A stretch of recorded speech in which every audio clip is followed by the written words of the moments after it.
Welcome to Module 3. This module is about culturally relevant pedagogy. So to begin, you will go to the overview, and I included a little introduction here because culturally relevant pedagogy is sometimes called culturally responsive pedagogy. It is under the umbrella of social justice education or education for social justice. So there's many different terms that are different but related to this module, and I wanted you to hear what they are. Social justice education is about educating students about social justice, about equity, and making sure that society is just and fair. Education for social justice means that we use our position as teachers and as advocates and activists for social justice. So they're related, but maybe a little different in how people use them. We also hear culturally relevant pedagogy, culturally relevant teaching, culturally responsive teaching, culturally responsive pedagogy. And the reason we hear these different words is because different scholars were writing at the same time. And it takes a while for things to be published through the peer review process and editing. It can take a year. So maybe Gloria Latson Billings was talking about culturally relevant pedagogy at the same time that Dr. Gay was writing about culturally responsive teaching, and they are similar in their ideas and their philosophies. And then after those theories came out, Dr. Paris came out with an article about culturally sustaining pedagogy. So instead of just responding to students' cultures, we make sure that they are able to sustain their cultures and that schooling isn't subtractive but additive, that they learn more languages, become multiliterate, learn about more cultures, and have more cultural capital rather than taking away a language or saying you can't enact that part of your culture here. Multicultural education is also related. Funds of knowledge, which means that students bring with them a wealth of cultural resources, and that teachers need to tap into those resources and see their students from an asset paradigm rather than a deficit. So see everything that students bring to school rather than what they don't bring.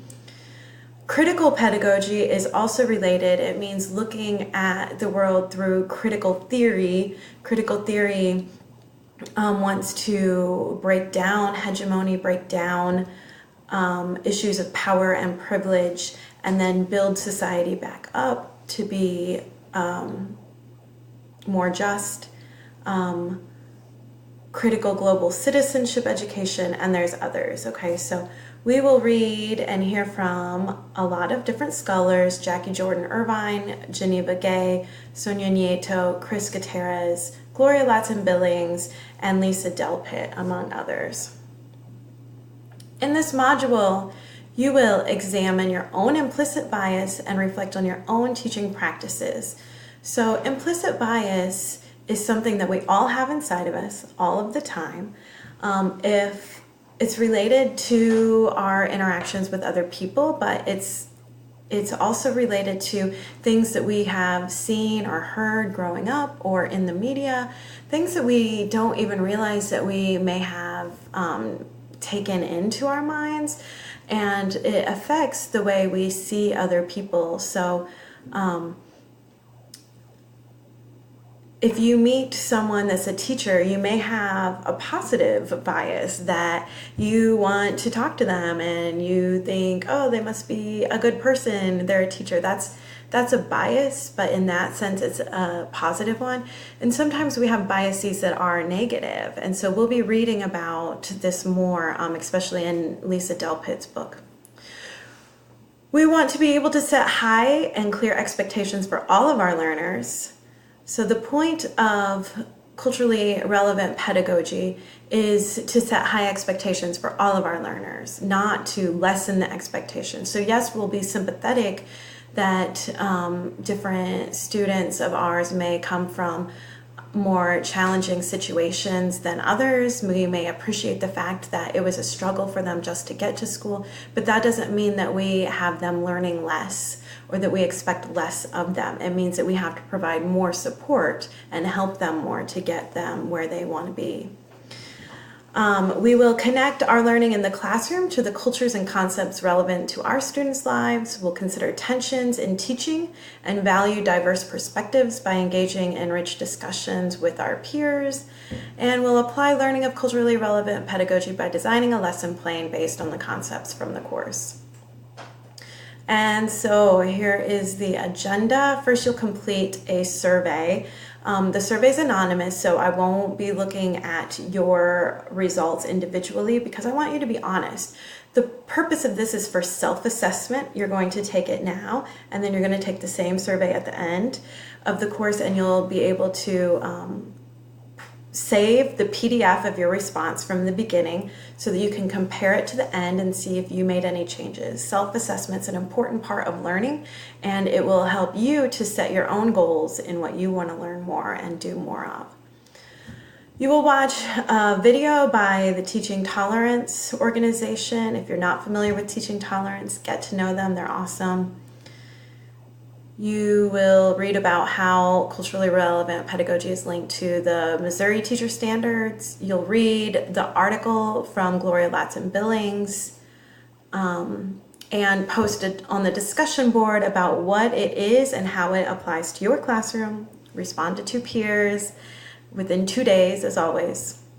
And then we have Lisa Delpit's book. Now, it is available as an audiobook, and that's one of the reasons I chose this book. There's lots of good books out there, but I chose Lisa Delpit's because I know many of you are busy and you may be able to listen to an audiobook as you're driving to and from school. So it is attached here as a PDF, but again, use whatever version mode that is best for you.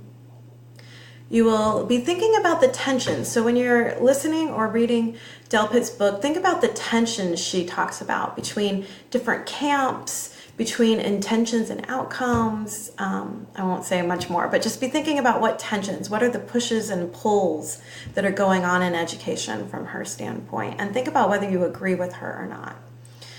And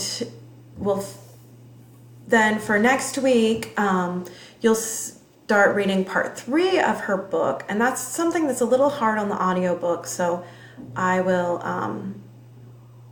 show you what part is part 3 if you're listening to the audiobook. We'll be using a protocol called the Last Word Protocol in week 2. We will also be doing a role play. Many of you mentioned that you wanted to learn more about drama-based pedagogy in your knowledge inventory, so we'll do a little bit of that by looking at role play. And then race is just one aspect of culture. There's also socioeconomic status, language, religion. So if you look in the diving deeper resources, there are a lot of great resources there. I wish we could spend all class talking about these issues. I'm really passionate about them, but we only have so much time, and I wanted to point you to that direction. And then at the end of the module, you will be creating a lesson plan, this time on your own. So let me move this. Okay, so let me just show you. So here's the survey. Again, remember, download and save your responses as a PDF so that you can do your own self-assessment. Since it won't have your name on it, I won't be able to pull it up for you later. I will be looking at these as a whole group though, so not as individuals, but as a whole group. I will be looking across to see if there's any patterns, and that will help me plan our instruction for the next 2 modules after this. Here's the video. Here's the standards that are linked to culturally relevant teaching. Here's Gloria Latson-Billings' article, but that's just good teaching, the case for culturally relevant pedagogy. And then here's the critique called Culturally Sustaining Pedagogy. And if you read this and you do a great job of integrating this article with Ladson Billings' article in the discussion posts and responses, then I will give you extra credit points. So here is where you will do your discussion. What are the major tenets of culturally relevant pedagogy? And I gave you a hint there. There's 3. And then how can you apply each of those in your own classroom? Respond to 2 peers and talk about culturally sustaining if you want extra credit. All right, then read or listen to Lisa Delpit's book. So read the introduction and part 1, and then what are the tensions that she describes, and what are her solutions? Do you agree or disagree? And respond to 2 posts. Okay, then that's it for this week. Next week, though, we will be using the final word protocol. So you'll see that there are different groups here. You'll only be able to see one of these groups. I've divided you by grade levels, except because of the way the numbers worked out, one group is going to be a mixed grade level. And then, so for the final word protocol, everyone will find one quote that they think is the most important or really illustrates the idea of the reading. And each student will start their own thread in your own group, which you will only be able to access, so don't worry about it, with 250 words of why the quote struck you or why it stood out to you. Then everyone will respond to that thread. Everyone else in your group will respond to that thread. At the same time, everyone else will be posting their own threads and you'll be responding to theirs.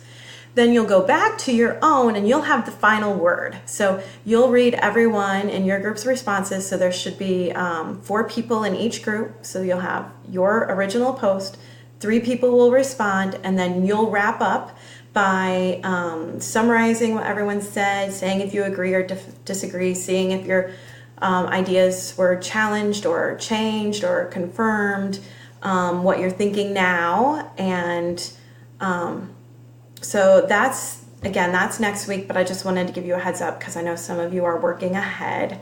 So on Thursday, the 27th is the original post. 2 days later, you have to respond to your peers. And then Sunday, you'll do the final word. Please be on time with this because your peers need you to be on time or they can't be on time. If you want to see how this final protocol works, you can watch this video, or if you want to see how to use it in a K-12 setting, watch this video.